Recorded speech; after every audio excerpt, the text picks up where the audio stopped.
नमस्कार दोस्तों, मैं अंकुर उपाध्याय स्वागत करता हूं आप सभी का आपके अपने YouTube channel share market analysis में। दोस्तों बात करेंगे एक स्टॉक के बारे में जहां पे मुझे लगता है शॉर्ट टर्म में आपके लिए पैसा बनाने का मौका है और दोनों ही टारगेट और स्टॉप लॉस दोनों ही कहीं ना कहीं कंजर्वेटिव होके मैं छोटे छोटे दूंगा। सबसे पहले तो स्टॉक एक आउट परफॉर्मर रहा है पिछले कुछ दिनों में और बैंक निफ्टी से स्टॉक है। स्टॉक की बात करें उससे पहले जरा मार्केट का हाल बताना चाहूंगा। सुबह से कहीं ना कहीं ऊपर नीचे के बीच में मार्केट झूल रहे हैं और मार्केट कहीं ना कहीं लोअर साइड पे ही है। निफ्टी की बात करें तो 4750 पॉइंट्स डाउन है, बैंक निफ्टी लगभग 120 पॉइंट्स अप है, मिड कैप इंडेक्स फ्लैट है और स्मॉल कैप में लगभग 0.4% की तेजी देखने को मिल रही है।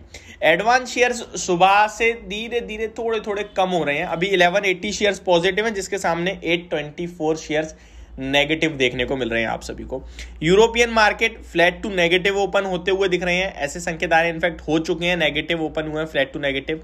मेटल इंडेक्स आउट परफॉर्म कर रही है, आज के सेशन में 1.5% की तेजी देखने को मिल रही है। अब आपको डेज हाई पे मेटल इंडेक्स है, इनफैक्ट ऑल टाइम हाईज पे आती हुई दिख रही है। 6800 का आज का हाई है और अभी 6825 का मेटल इंडेक्स का लाइफ टाइम हाई है। तो metal index is trading at life time high. लेकिन सवाल ये, स्टॉक्स तो लाइफ टाइम हाई पे नहीं ट्रेड कर रहे हैं, चाहे वो टाटा स्टील हो, वेदांता हो, हिंडाल्को हो, नेशनल एल्यूमिनियम हो, सेल हो, फिर मेटल इंडेक्स कैसे हाईज पे आ गई? इसके पीछे का मेन रीजन कहीं ना कहीं जा सकता है अदानी एंटरप्राइज के स्टॉक को। लेकिन अभी मैं आप सभी के साथ जिस स्टॉक पे बात कर रहा हूं वो है बैंकिंग काउंटर। आप देख रहे हैं बैंक निफ्टी नीचे से ऊपर की तरफ जाते हुए दिख रही है। इस बीच में जो स्टॉक मैंने पिक करा है वो डेज हाई पे ट्रेड कर रहा है, वॉल्यूम्स भी अच्छे खासे ट्रेड होते हुए दिखे और ये एक आउट परफॉर्मर है। पीएसयू बैंकिंग से मार्केट लीडर एसबीआई यानी स्टेट बैंक ऑफ इंडिया कहीं ना कहीं ऐसा दिख रहा है जो कि अपना फ्रेश हाई की लगाता हुआ दिख रहा है आपको। 622 का इसका 52 वीक हाई है। स्टॉक में 82 लाख शेयर्स ट्रेड हो चुके हैं, 1.2 करोड़ शेयर्स का एवरेज वॉल्यूम है। स्टॉक कहीं ना कहीं फ्रेश हाइज लगाने के लिए तैयार है। तो यहां पे आपके लिए मेरी तरफ से जो राय बनेगी वो होगी खरीदारी करने की, लेकिन आप इसके लिए एक प्रॉपर और स्ट्रिक्ट एसएल रख के आप इसमें बाइंग करके चल सकते हैं। स्टॉक में 606 607 का स्टॉप लॉस बनेगा। पहला टारगेट होगा आपके लिए जो कि 622, इसका 52 वीक हाई है, वो होगा। रिस्क रिवॉर्ड यहाँ फेवर में नहीं आया है, लेकिन दूसरा टारगेट जो होगा वो अराउंड आपके लिए 630 से 35 तक का हो सकता है। तो यहां पे 606 यानी कि ऑलमोस्ट 9 रुपए का टारगेट होगा, स्टॉप लॉस होगा आपके लिए। और पहला टारगेट 7 रुपए का है, छोटा है थोड़ा, लेकिन दूसरा कहीं ना कहीं 15 रुपए का टारगेट है जो कि मुझे लगता है इजीली आएगा।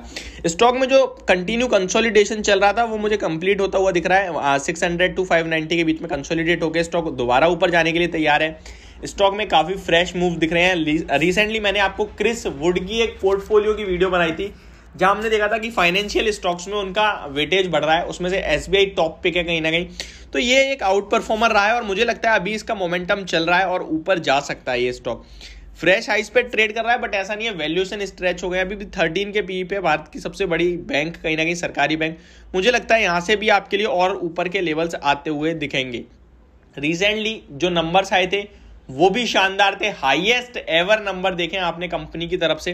तो एसबीआई में खरीदारी करने की राय है। 606-607 रुपए का स्टॉप लॉस रखे। पहला टारगेट 622-23 रुपए का होगा जो कि इसका लाइफ टाइम ही हो जाएगा, 52 वीक हाई। और उसके बाद स्टॉक में 630 तक यानी ब्लू टेरिटरी में हाई जोन में ट्रेड कर रहा है। तो बिल्कुल खुले नीले आसमान में दिखेगा आपको। हो सकता है ऊपर में जो अपसाइड है वो बिल्कुल खुली हुई है। स्ट्रिक्ट एसएल के साथ ही खरीदने की राय होगी। ऐसे में बहुत सारे लोग ये भी पूछने लगते हैं कि ये लॉन्ग टर्म के लिए क्या खरीदने का मौका है, निवेश कर दें या?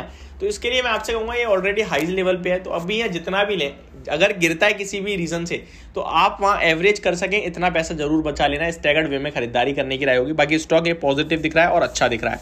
अर्निंग पर शेयर 46 का है बैंक का। बैंक ने रिसेंटली अपने कुछ फंड रेज के प्लान भी थे, अराउंड 10,000 करोड़ का फंड रेज भी था कंपनी का।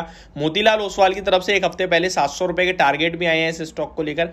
तो स्टॉक तो बुलिश दिख रहा है कहीं ना कहीं। तो आपको यहाँ पे मेरी तरफ से जो राय है वो मैंने आप सभी के साथ शेयर करी। होप आपको वीडियो समझ और पसंद दोनों आई होगी। Thank you so much for watching this video. Have a great day guys.